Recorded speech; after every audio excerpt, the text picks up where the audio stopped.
Buen día, doctor. En esta ocasión vamos a disertar el tema de hipertensión en la altura. El primer artículo revisado titula Hipertensión sistémica a gran altura. Vamos a ver que el desarrollo de la hipertensión sistémica está influenciado por determinantes genéticos, raciales, geográficos y ambientales, incluidas a la gran altitud. Y el punto de corte para definir gran altitud generalmente se ha definido como más de 2.500 metros sobre el nivel del mar, y se sabe poco sobre los mecanismos fisiopatológicos precisos de la hipertensión crónica en gran altitud y las diferencias en las características de la hipertensión crónica entre varios entornos de gran altitud o la eficacia de los agentes antihipertensivos en los montañeses crónicos. Sobre los efectos conocidos de la gran altitud en el sistema cardiovascular, la altitud constituye un ambiente hipóxico hipobaríco, en el que la presión atmosférica más baja determina una presión de conducción más baja para el intercambio de gases en los pulmones y por lo tanto hay menos oxígeno disponible para los procesos metabólicos fisiológicos. Y el mal de montaña crónico es una respuesta exagerada a la hipoxia crónica, caracterizada por un marcado aumento de la producción de glóbulos rojos como un intento de superar la reducción de suministro de oxígeno a los tejidos. Al hacer una comparación entre los montañeses andinos y los montañeses tibetanos, se ve que los montañeses andinos tienen presiones arteriales pulmonares, tienen un contenido de oxígeno arterial, la saturación de oxígeno y concentración de hemoglobina, que estos van a ser más elevados, mientras que los tibetanos, montañeses tibetanos, tienen mayor producción endotelial de óxido nítrico, tanto en las arterias pulmonares, y la densidad capilar es más a nivel periférico. En el siguiente gráfico vemos que la presión parcial de oxígeno pues disminuye gradualmente desde el aire inspirado hasta el nivel venoso a nivel del mar y a gran altitud. En general la tensión de oxígeno es menor a gran altitud. Sobre el impacto de la etnia en la asociación de gran altitud de hipertensión sistémica, pues los habitantes blancos de las tierras bajas que están expuestos a gran altitud, se muestra que hay un aumento de la presión arterial el primer día por mecanismos como activación del sistema adrenérgico, rigidez arterial, liberación de endotelina, reducción de respuestas vasodilatadoras. Vamos a ver que los montañeses tibetanos, los niveles de presión arterial son más altos que los montañeses andinos, y también estos montañeses tibetanos, su densidad capilar son más alta que los montañeses andinos. Y tanto montañeses andinos y tibetanos, sus niveles más altos de óxido nítrico circulante son más altos que los de tierras bajas. Entonces, en el siguiente gráfico vamos a ver que hay vías que pueden regular la presión arterial y el flujo sanguíneo cerebral durante la exposición aguda y subaguda a la gran altitud. Y esta figura representa la complejidad de los mecanismos relacionados con la exposición aguda y subaguda a gran altitud y el aumento de la presión arterial que está mediado por el aumento del sistema renina-angiotensina-aldosterona. Entonces, teniendo en cuenta los factores ambientales, geográficos, raciales, estilo de vida y socioeconómicos, vamos a ver que las vías más importantes que pueden mediar la relación entre gran altitud y aumento de la presión arterial se resumen en este gráfico. Vamos a ver que acá hay muchas vías que pueden mediar el aumento de la presión arterial en montañeses crónicos. Primero, el aumento de las concentraciones de factores inducibles de la hipoxia y posteriormente el incremento de la producción de eritropoyetina van a ejercer diversos efectos sobre los mecanismos vasculares del mantenimiento de la presión arterial, incluido un aumento de la producción de endotelina 1 y la formación de una capa neoíntima vascular y la policitemia, y la cual van a llevar a una disminución, acá vemos policitemia, ¿no? Y van a llevar todos estos a una disminución de la capacidad de respuesta a los vasodilatadores, todos los cuales pueden contribuir a un incremento de la presión arterial. Entonces, sobre la estructura y función vascular en gran altura vamos a tener una exposición aguda y una exposición crónica. Si hay unos habitantes blancos de tierras bajas que se van a exponerse a 3 días, pues va a haber una dilatación reducida de la arteria braquial. Si es que ellos persisten a una exposición subaguda de 12 a 14 días, pues estos mismos habitantes van a experimentar niveles más altos de hidroperóxido de lípido y posexposición a gran altura. Y si ellos persisten de 12 a 14 días, pues los niveles van a ser más altos de este hidroperóxido de lípido y de nitrito. Después, si pasan a una exposición crónica, como los pobladores montañeses tibetanos, pues el grosor de la íntima de la media carotidia va a ser más bajo y la dilatación va a depender mucho de la nitroglicerina. También va a haber cambios adversos en la hemodinamia pulsátil, va a haber una rigidez arterial asociada con la hipoxia hipovárica y remodelación arterial. Sobre los cambios de la regulación de la presión arterial en gran altitud, pues dentro del sistema nervioso adrenérgico, si es que hay una exposición aguda, va a haber una activación de quimiorreceptores arteriales periféricos que estimulan al centro adrenérgico de la médula. También las concentraciones de catecolaminas en plasma y orina, especialmente norepinefrina, permanecen sin cambios durante los primeros días de exposición, pero después de los 3 días van a aumentar. Si es que hay una exposición crónica, actualmente no se dispone de datos sobre la eficacia de los agentes bloqueadores adrenérgicos, ¿no? En el sistema renina-angiotensina-aldosterona, si hay una exposición aguda, se suprime transitoriamente el sistema renina-angiotensina, pero si es que hay una exposición crónica, los datos de niveles plasmáticos de la enzima de la ECA son contradictorios. Sobre el anhídrido carbónico en una exposición aguda, pues puede afectar la presión arterial a través de efectos sobre la vasculatura periférica, el corazón y el sistema nervioso, y en exposición crónica no se han encontrado estudios. En los cambios de la endotelina en una exposición aguda, en los seres humanos sanos, esta endotelina 1 va a aumentar durante una exposición aguda, pero si es que es una exposición crónica, suelen presentar mecanismos de adaptación para esta hipoxia. Sobre sobre los canales de calcio en una exposición aguda, pues esta va a provocar un papel clave en la respuesta hacia la endotelina 1 y esta respuesta implica un aumento inicial de calcio en las reservas intracelulares y también va a aumentar así su síntesis de endotelina 1. Sobre la eritropoyetina en una exposición aguda, pues esta eritropoyetina plasmática va a aumentar después de una exposición a corto plazo en 11 días y esto se ha observado tan pronto como desde las 16 horas y en una exposición crónica se ha informado niveles altos en los habitantes de tierras bajas si es que están sometidos más de 6 meses. Sobre factores inducidos por la hipoxia, una exposición aguda no se disponen de datos, pero en una exposición crónica parece jugar un papel clave en los mecanismos de adaptación en los montañeses, pero también pueden ejercer efectos antihipertensivos. Y sobre la función renal, en la exposición aguda pues va a haber una disminución de sodio, bicarbonato plasmático y el aumento de la diuresis y natriuresis, mientras en una exposición crónica la tasa de filtración glomerular va a ser reducida, el plasma renal efectivo y flujo sanguíneo va a ser aumentada ya también. Continuamos con el artículo titulado Presión arterial a gran altura, fisiología e implicaciones clínicas. Cuando va a haber una hipoxia aguda, pues vamos a tener una respuesta que va a ser una activación de los quimiorreceptores periféricos, lo cuales estos van a incrementar la ventilación y así producir una alcalosis respiratoria, pero también va a haber una activación del sistema simpático, que también puede ser ejercido por el frío y por el ejercicio. Este sistema simpático va a incrementar la presión arterial, incrementa la frecuencia cardíaca y la contracción y el gasto cardíaco. Pero también esta hipoxia aguda va a hacer que haya una dilatación sistémica y una hipertensión pulmonar. Esta hipertensión pulmonar es una de las características clave que caracteriza tanto al mal agudo de montaña como al mal agudo de montaña crónico o enfermedad de Monge, como lo conocemos, ¿no? Y es una de las formas más graves, es decir, que se puede producir un edema pulmonar a gran altitud. Y esto lo que va a producir es una vasoconstricción pulmonar.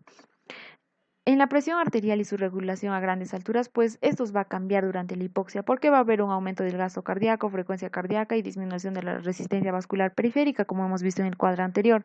Se hizo estudios en laboratorios, los cuales no son suficientes porque cuando se somete a hipoxia a un paciente en laboratorio, esta duración simulada es bastante corta. No cuenta con cambios de mecanismos regulatorios como el frío, esfuerzo físico, estrés emocional y la ingesta de alimentos y agua, y las mediciones son limitadas, lo que puede hacer un efecto de bata blanca.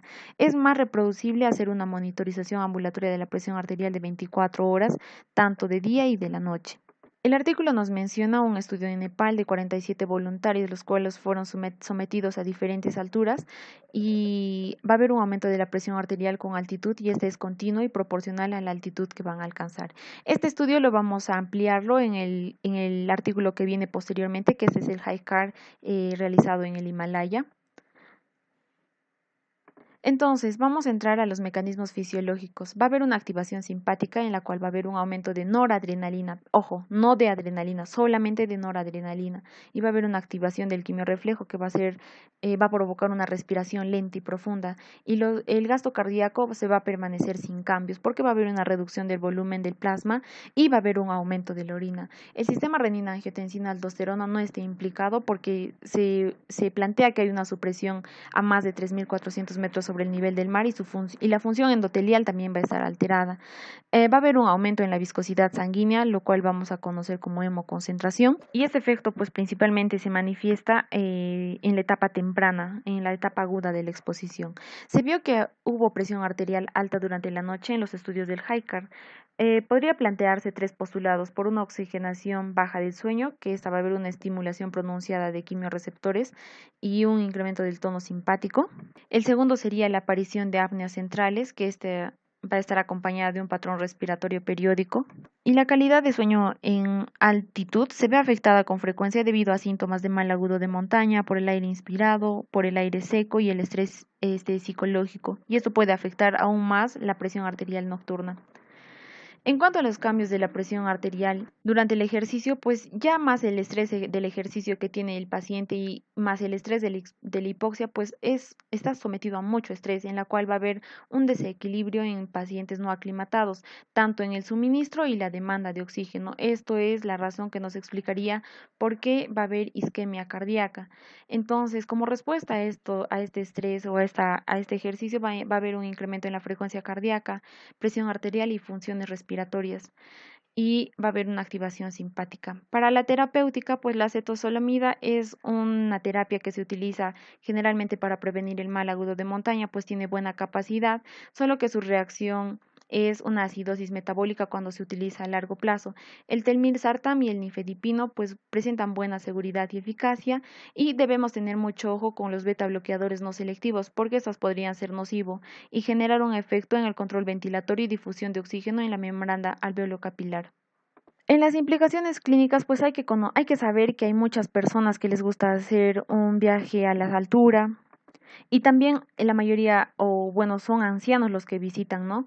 Eh, entonces, esto lleva a formularnos varias preguntas, como la exposición es igual en ancianos y jóvenes, la carga adicional del corazón es perjudicial, los hipertensos deben modificar su tratamiento, pues de por sí ya debemos de saber que los pacientes ancianos con la presión arterial va a aumentar con la edad. ¿Por qué? Porque va a haber una resistencia vascular periférica, va a haber un engrosamiento de los vasos, o porque la función renal va a estar alterada.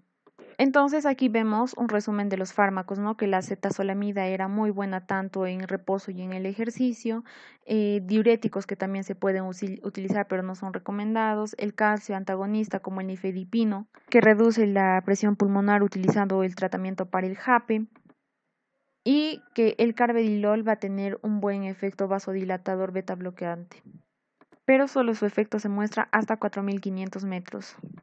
El siguiente artículo titula Cambios en la presión arterial ambulatoria de 24 horas y efectos de bloqueo del receptor de angiotensina 2 durante la exposición aguda y prolongada a gran altitud.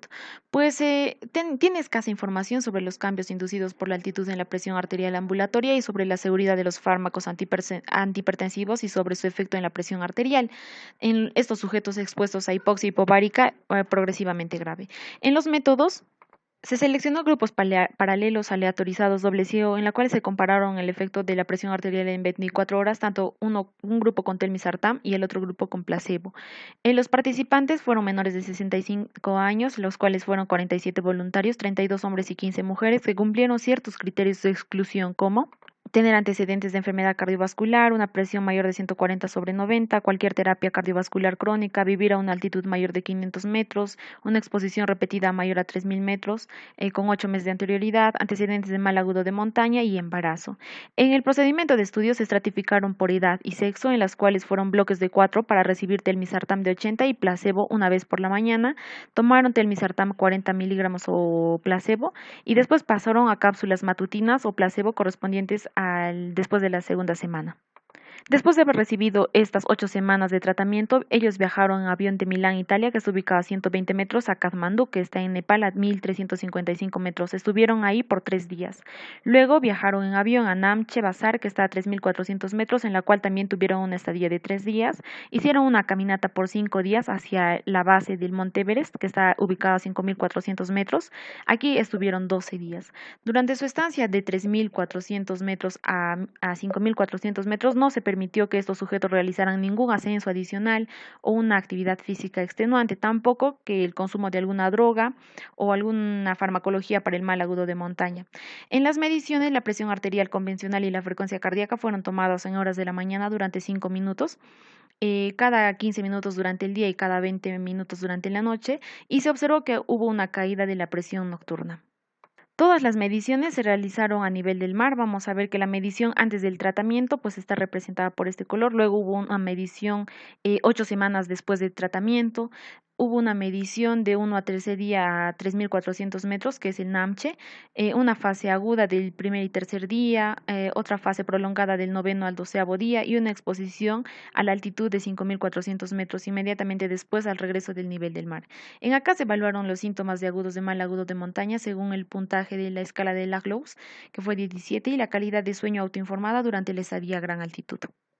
Sobre las variables de estudio, la principal variable que se estudió fue pues la presión arterial sistólica promedio de 24 horas. Hay otras variables secundarias como la presión arterial diastólica, frecuencia cardíaca diurna y nocturna, otras demográficas y clínicas como edad, sexo, índice de masa corporal, hematocrito, noradrenalina plasmática, renina también, y variables de seguridad, ¿no? Como la puntuación de Laglows y la aparición de eventos adversos. El tamaño de la muestra fue una desviación estándar de 9 milímetros de mercurio, en la cual se necesitaban 20 sujetos en cada uno de los grupos, y detectar una diferencia de 6 milímetros de mercurio en la presión arterial sistólica promedio de 24 horas. En el análisis estadístico, el paquete que se utilizó fueron modelos lineales, la cual contabiliza la medición repetida. Se utilizó un nivel de alfa de 0,05 para todas las pruebas de hipótesis, en la cual los resultados, 2 de los 47 participantes fueron excluidos porque no cumplían con los criterios de exclusión, entonces solamente hubo 45. Los grupos de placebo fueron 25 y telmisartán fueron 20. Entonces, ellos no difirieron por edad, distribución de género, ni índice de masa corporal u otros valores de presión arterial. En el efecto de gran altitud sobre la presión arterial, pues en la exposición de 3.400 y 5.400 metros hubo un incremento de la presión arterial, que esto fue que se acentuó en la noche, y la exposición de 2 niveles se asoció con un incremento progresivo y persistente de la frecuencia cardíaca. En tanto en los efectos de bloqueo del receptor de angiotensina sobre los efectos de la presión arterial en las alturas, el telmisartán no tuvo un efecto reductor, salvo que a menos de 3.400 metros sobre el nivel del mar, pues más de este metro ya no tenía un efecto, pero no, como hemos visto a los 5.400 metros, pues ya no tuvo efecto. En la discusión se va a ver sobre los efectos de la altitud sobre la presión arterial ambulatoria, ¿no? Se asoció con un aumento progresivo, persistió durante una exposición prolongada a la altitud y involucró los valores de presión arterial diurnos y fue bastante pronunciado para los nocturnos. En cuanto al tratamiento de fármaco antihipertensivos, pues el efecto hipotensor solamente funcionó a menos de 3.400 metros sobre el nivel del mar, a más no hubo efecto. En los mecanismos, en los niveles de noradrenalina plasmática hubo un aumento en la altitud mayor, y hubo una reducción de la saturación de oxígeno. También factores como la viscosidad sanguínea y los niveles de endotelina 1, esos se aumentaron con la gran altitud.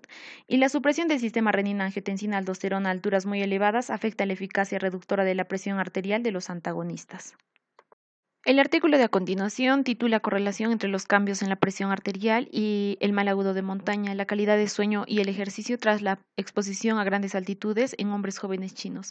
Vamos a ver que el incremento excesivo de la presión arterial a gran altura es perjudicial para nuestra salud debido al mal agudo de montaña.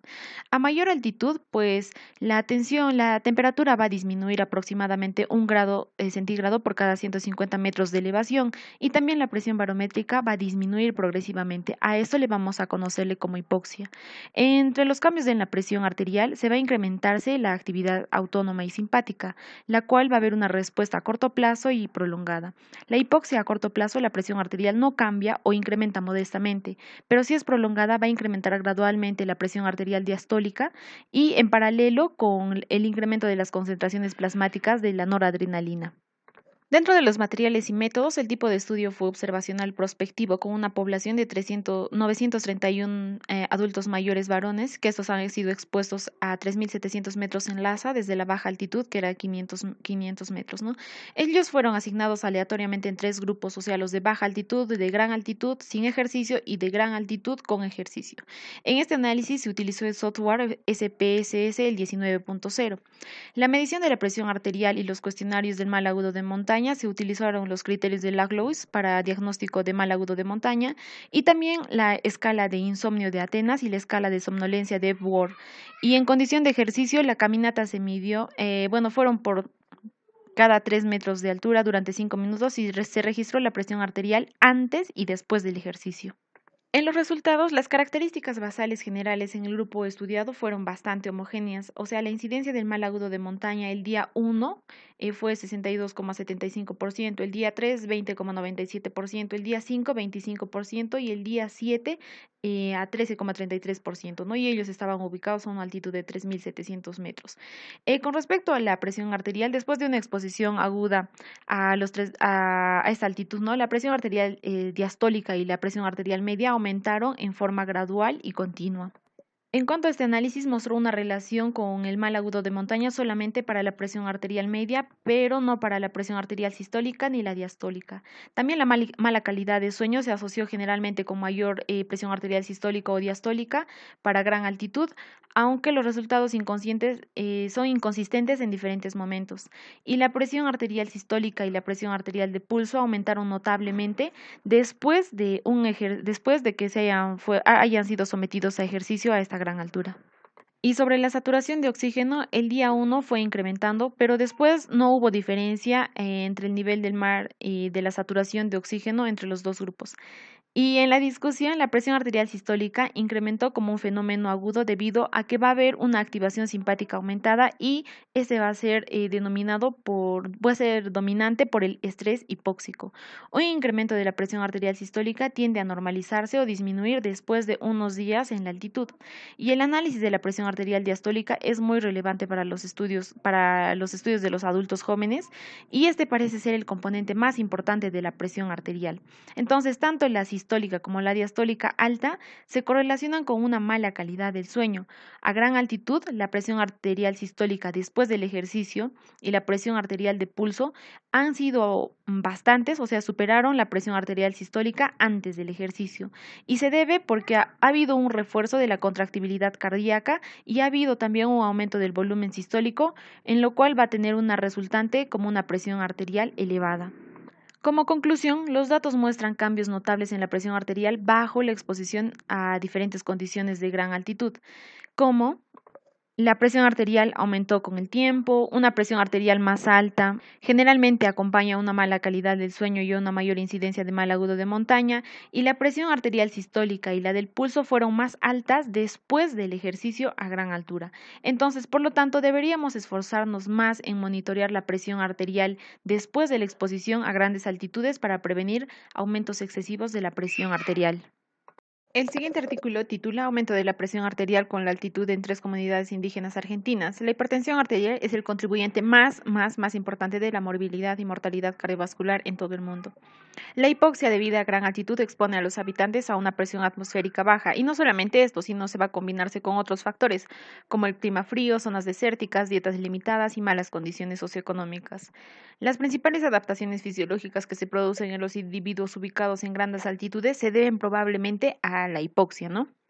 En los métodos, su diseño es un estudio transversal que se realizó para comparar los niveles de presión arterial en 3 comunidades indígenas que viven en diferentes altitudes. La primera es San Antonio de Cobres, esta está ubicada a 3.750 metros. De acá su población de estudio es de 185, de las cuales 83 son mujeres, ¿no? Son niños de 5 a 14 años. En Cobres, que está ubicado a 3.450 metros, de acá su población es 46, de los cuales 23 son mujeres. Y la tercera población sería Chicoana, que está ubicada a 1.400 metros. Su muestra son 167 personas, de las cuales 83 son mujeres, en las cuales se evaluaron tanto datos demográficos, antropometría de los niños, la presión arterial, el nivel de lípidos y la clase socioeconómica. Para la definición de sobrepeso y obesidad en niños se utilizó las puntuaciones del índice de masa corporal, en los cuales un percentil menos de 5 pues indicaba que este era un peso inferior a lo normal, el percentil de 5 a 85 es un peso normal, de 85 a 95 es sobrepeso y el percentil más de 95 son obesos. En los resultados, las características generales se realizaron mediciones antropométricas, ¿no? En el total de los niños, que fue de 399 niños. Y las características clínicas y metabólicas de la muestra, pues hubo diferencias significativas entre la edad media, la circunferencia de la cintura, el índice de masa corporal, la presión arterial, el hematocrito y los niveles de lípidos entre los niños de Chicoana, San Antonio de Cobres y Cobres. Los niños que vivían en altitudes menores a 3.500 metros presentaron un índice de masa significativamente más bajo, la presión arterial sistólica, que esta era, y la presión arterial media, que eran más altas, el hematocrito, que esta también era más alta, y la relación TG-HDL, que esta era mucho más alta. A medida que se aumentaba la altitud, la sistolia y la presión arterial media aumentaban significativamente. En sus correlaciones, los análisis de regresión lineal múltiple mostraron que la altitud se asoció significativa e independientemente con la presión arterial sistólica de los niños y la presión arterial diastólica. Tanto la relación TG y HDL y TG por sí mismos se asociaron a forma significativa e independientemente con la altitud ajustada tanto por edad, sexo e índice de masa corporal. En la discusión, pues encontramos que los niños indígenas que vivían a 3.500 metros o más de este metraje tenían niveles más altos de la presión arterial debido a una adaptación biológica al clima, al clima frío, en la temperatura que es de una temperatura media de 45 grados Fahrenheit. También se encontró que tenían un perfil lipídico más alto, el TG y HDL que también eran más altos. Se encontró que tenían una menor saturación de oxígeno y un incremento en la viscosidad de la sangre, lo cual eso llevaba a un incremento del hematocrito. Como conclusiones, los niños que vivían a 3.750 metros y a 3.500 metros sobre el nivel del mar tenían niveles de presión arterial más altos que los que vivían en Chicuana, que estaba a 1.400 metros. Y el largo del lapso de tiempo entre detección de los factores de riesgo cardiovascular y el inicio de la enfermedad cardiovascular clínica, la detección de los niveles de la presión arterial podrían brindar una oportunidad única de intervención en estas comunidades. Y como último artículo revisado, titula Nuevas cifras de la presión arterial en las poblaciones peruanas de altura y la nueva guía americana de hipertensión arterial. Para el diagnóstico de la hipertensión arterial en adultos, el punto de corte es mayor de 140 sobre 90 milímetros de mercurio. Esto ya sin importar la edad o sexo y sin tener en cuenta las variaciones geográficas ni étnicas. Mientras que en los niños se debe utilizar las tablas de percentiles según edad, sexo, talla y en los adolescentes, pues esta es una situación muy compleja debido a que ellos sufren cambios fisiológicos, físicos y sociales y también tienen una influencia de las variabilidades étnicas y geográficas.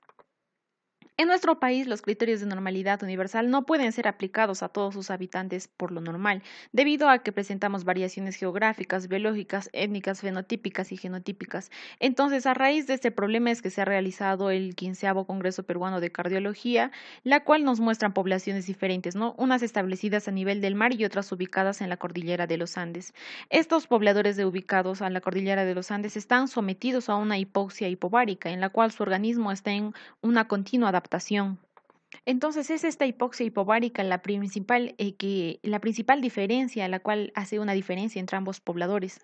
Entonces, según los estudios epidemiológicos, factores de riesgo de las enfermedades cardiovasculares en el Perú, que fue realizado el tornasol 1 y 2, se demostró que en 5 años la prevalencia de hipertensión arterial se incrementó, ¿no? Acá vemos los cuadros estadísticos de la prevalencia, en la cual es significativamente más baja en la sierra con respecto a la costa y a la selva.